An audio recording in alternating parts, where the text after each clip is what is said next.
Hey Merfolk fans, I'm Joe. Thank you very much for joining me. I'm here with a replay of the 5th round of a Modern Friendly League. I'm currently at 4-0, playing against an unknown opponent. I won the die roll, which is I was so happy to see in the last round. It's a good sign. So of course I said yes, and we'll look at the opening hand. So after winning the die roll, I had to take an immediate mulligan. A little bit sad. But this is a keep. It's slow. A little bit scared about what opponent I might be playing against in round 5, potentially also at 4-0. But this is a keep with a scry. The opponent kept 7. Makes me feel extra scared. Reejerey is gas with AEther Vial, so I can keep that. So I know that Reejerey is the next card, so I should probably play out Mutavault, potentially attacking with it on turn 2. We'll play out AEther Vial. AEther Vial is kind of like the only thing we have going for us right now. Foil Breeding Pool. Green into, you guessed it, Glistener Elf. Okay. My turn, AEther Vial goes up to 1. Our backs are really up against the wall here. This is as slow as Merfolk hands get. I guess the Cursecatcher might help us out next turn if he tries to go all in on the Glistener Elf right away. I'm going to not attack, leaving up Mutavault against the Glistener Elf. So here we play our blue source and just pass back. Hoping to get some value out of the Cursecatcher, but he plays an Inkmoth Nexus.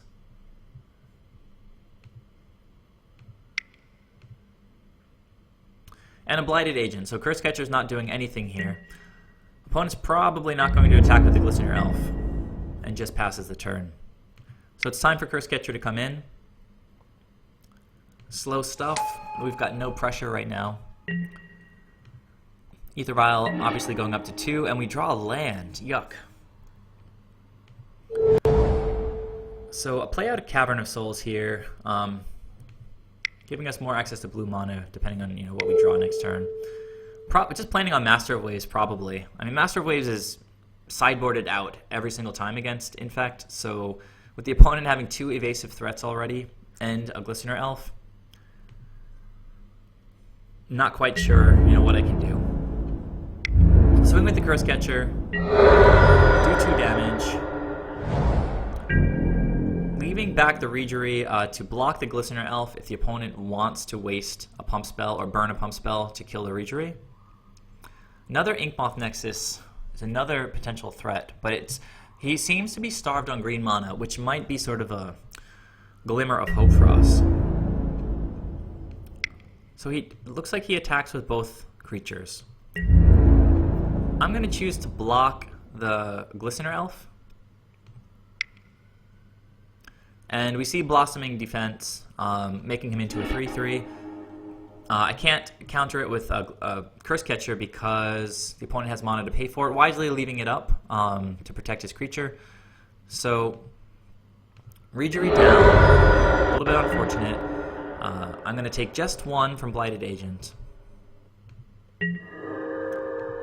AEther Vial stays on 2, hoping to draw like an Island Walk Lord or something. Or potentially a Vapor Snag or something like that. But instead we draw another island. Things not coming together here at all. Mutavault. Master of Waves. Only 2 tokens, but they're blockers for the Glistener Elf. So we can attack with the Cursecatcher here just because we've got blockers now with these elementals. Our fast 16 turn clock. Opponent goes down to 15. And on my end step,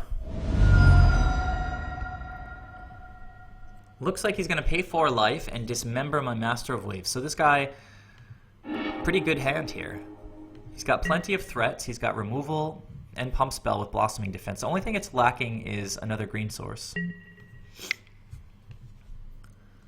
going to see an Inkmoth activation here.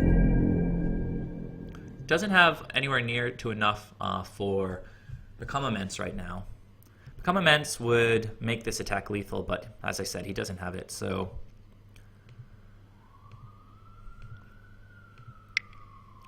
Okay, there's the 3 of them. Also, I've got Cursecatcher back to cover this spell, whatever it might be. Could resolve a mutagenic growth, but no spells. Just took 3. We're at 4 poison. Feeling a little bit frustrated at this point with my draws. And with the opponent's draws. That Dismember was a little bit rough. We're going to keep it on 2. And drew another land. Huh. So at this point, we have to calculate our outs. If we attack with everything, we do 5, they go down to 6. We have no blockers up. If they play a land, they get to double activate, swing for 4 poison. More likely, they'll play a green source, activate one of them, swing, and have some pump spell. If they have any +4 pump spell here, we're pretty much dead, right? Because they can activate one, like Might of Old Croso on main phase, right? They can make this guy into a 5 and then swing for 1 with Inkmoth Nexus. I can block a Glistener Elf, but it doesn't do very much for us. In the end, I think my best line was swing with the 2 Mutavaults, leave back Cursecatcher as a blocker against Glistener Elf, and just hope the opponent doesn't have the pump spell.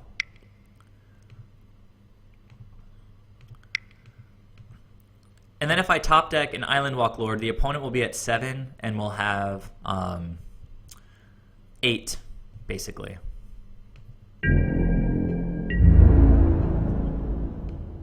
So swing for 4. Opponent goes down to 7. We've got 1 blocker back. And we pass the turn and don't feel very good about it at all. 5 cards in hand. Blossoming Defense on Blighted Agent. I thought about it for a moment. If I should try to counter it, make the opponent pay the mana so he can't activate Inkmoth Nexus. But in the end, this is not lethal with Blossoming Defense. So if he had another spell that was lethal, at that point I could try to counter it with a Cursecatcher. But at this point, he's got mana up, and it's not lethal. It's 3, 4, and 5. Plus I've got a blocker up for Glistener Elf. So not quite sure. The opponent didn't activate that Inkmoth Nexus. 2, 3, 4, 5. And he's not attacking with the Glistener Elf. Seems like he's playing pretty defensively here. I guess he's got a 2-turn clock with Blighted Agent here if he's got another Blossoming Defense. So that's 3 this turn and potentially 3 next turn. So maybe that's the line he's taking. There's absolutely nothing I can do about these 3 at poison, so I go up to 7. I think I've drawn 3 consecutive lands at this point after having only Cursecatcher, Reejerey, and Master of Waves.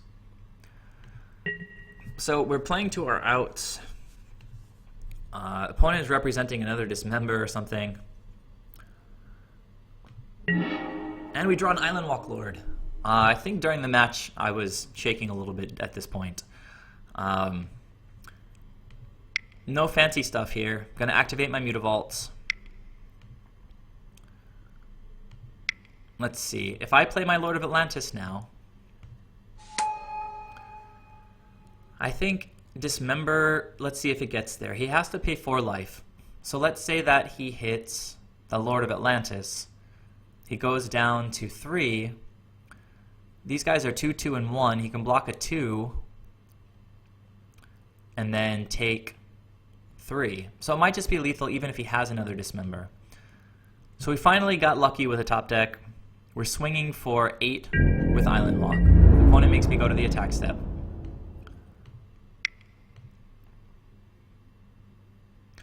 Waited a bit for the opponent, and then he scooped. That seemed like the least likely win against Infect I've ever had. Our creatures were poor. We drew way too many lands. 1, 2, 3, 4, 5, 6 lands.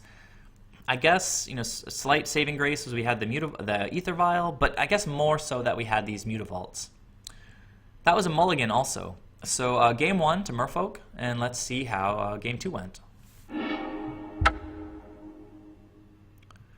Let's open up the chat. Just a little bit. And look at the opening hand. Hoping for a not mulliganing again here. But, of course, we draw a beautiful hand if we had 2 lands, but we don't have any lands. So unfortunately we have to mulligan again. Opponent kept again. And this is decent. It's got interaction, it's got Aether Vial, it's got Spreading Seas for an Inkmoth Nexus, so that can definitely go to the bottom. Opponent's on the play. What has he got for us? Verdant Catacombs, Forest, Glistening Elf, why not? So we scryed away an island and top decked an Island Walk Lord. So nice, powerful hand at this point. Gonna have to hope that our interaction is good enough. Breeding Pool goes down to 17. What do we got here? Blighted Agent. So there's the evasive threat. We've currently got a Harbinger. We're going to prioritize bouncing the Blighted Agent because we can block the Glistener Elf. At this point we can't do anything though, so we're getting a poison counter. Aether Vial will go to 1. Silvergill Adept, a very nice draw there because Harbinger, as I mentioned, we're going to hold him back for Blighted Agent. And we'd really like to draw cards here, hopefully draw into Vapor Snag, Echoing Truth, more Harbingers. Spreading Seas is no good really at this point. He's already got access to blue. It cuts him off of double green, which can be beneficial, but it's definitely not what we want to do this turn. So play our second island. We're going to reveal an Island Walk Lord, Lord of Atlantis, and then just cross our fingers for these draws here. So we hit an Aether Vial. That's a bit of a whiff, but much better that we got to draw through it with the Silvergill Adept than having to top deck that next turn. So very scary. Opponent's got plenty of mana and an evasive threat. We've gotten absolutely no responses this turn. Okay, attacking with both of his guys. I'll always block. I'm expecting like a Blossoming Defense, but nothing. I just traded with the Glistener Elf and took 1 off of the Blighted Agent. Follow-up is another Glistener Elf. This is pretty slow from Infect. Looks like they kept a threat-heavy hand without a lot of pump spells. Potentially no pump spells, since it's possible they're playing around Cursecatcher, but that seems a little bit too conservative. Aether Vial goes up to 2, and now we can really start playing some Magic. Vapor Snag is awesome here. Aether Vial last turn was pretty slow, but this presents the possibility, the option of playing out the Aether Vial and leaving Vapor Snag up. So that was the line I chose. I'm going to try to go for the bounce on the Blighted Agent now, and if he has a protection spell, then I can Vapor Snag afterwards. So we play the Harbinger, and the opponent has no responses. So it looks like he's not only doesn't have protection spells, but he might not have pump spells, period. So we're going to have some time to develop here. We've got a Vapor Snag in reserve, and a good blocker against the Glistener Elf. Opponent cracks his Misty Rainforest, gets another Breeding Pool.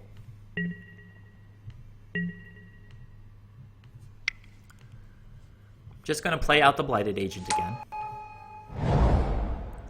And a Wooded Foothills. So land and creatures, but no pump spells.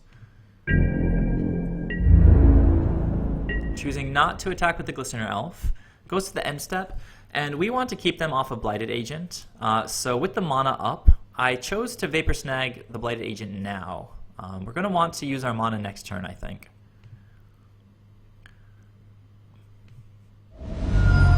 Okay, and also we saw that it seemed they have no protection spells and want to take advantage of it, so...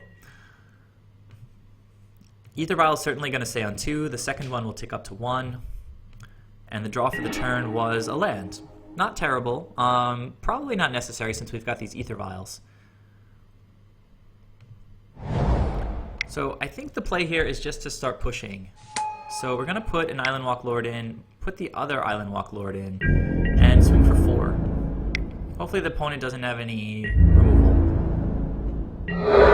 So alright, they're down to 11, and we're attacking for 10 next turn.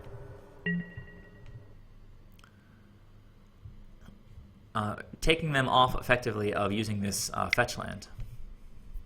So here's the Blighted Agent again. No attacks from the Glistener Elf, despite us having redundant access to Island Walk. Do see a Hierarch, though. Again, no spells, all creatures. We're looking for any Lord. We've got Aether Vial on 3 next turn and Aether Vial on 2. We've got a Spreading Seas for a redraw.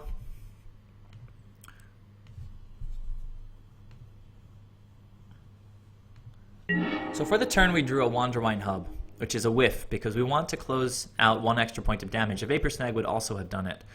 So we'll start with Spreading Seas, hitting one of his breeding pools. And again, hoping to draw a Lord. So double land. We can't feel too bad about it at this point.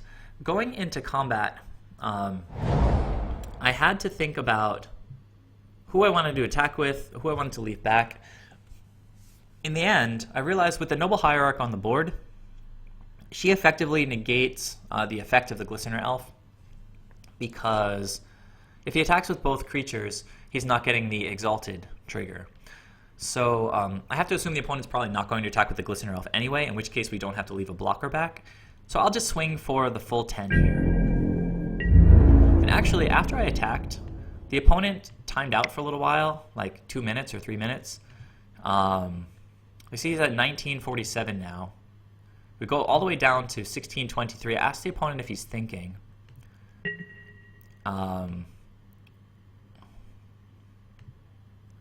See, the opponent eventually, I guess, reconnects. And takes the damage, goes down to 1. Untaps. Draws. Casts Twisted Image, trying to cycle. I think at this point, he does have outs. If he has Become Immense, if he draws into Become Immense, he has enough mana and enough spells in the graveyard to cast it. And with the Exalted trigger, making this a 2/2, Become Immense makes it 8, and we would lose, which would be pretty rough after having gotten this far and keeping them slowed down. So we're just hoping no Become Immense. The opponent cracked the Wooded Foothills to go down to 0 life, and that ended the match. So the second 5-0 for me in about a week. I definitely don't go 5-0 all the time. I went 4-1 in between the 2 5-0s, but I also went 2-3 and 3-2. So the 4th round was a really weird deck in this. I got a little lucky getting that opponent because I feel like it was a bit of a bye. But we definitely didn't have the easiest opponent in the last round. I finally get to beat Infect on a recorded match. I've beaten them before in MTGO, but not on a recording, and I feel like I've only gotten smashed in the recorded matches so far. So I feel like Merfolk has game against Infect. We just have to walk a very fine line and hope to draw our Harbingers and our Vapor Snags. So yeah, that's it for this this match. Thanks for watching, guys. Please let me know your thoughts on the Infect matchup. Let me know your thoughts on the plays that I chose for this round. And I'll see you guys in the next Friendly League. Thanks as always. And please subscribe if you haven't yet. Yeah, and thank you. See you later.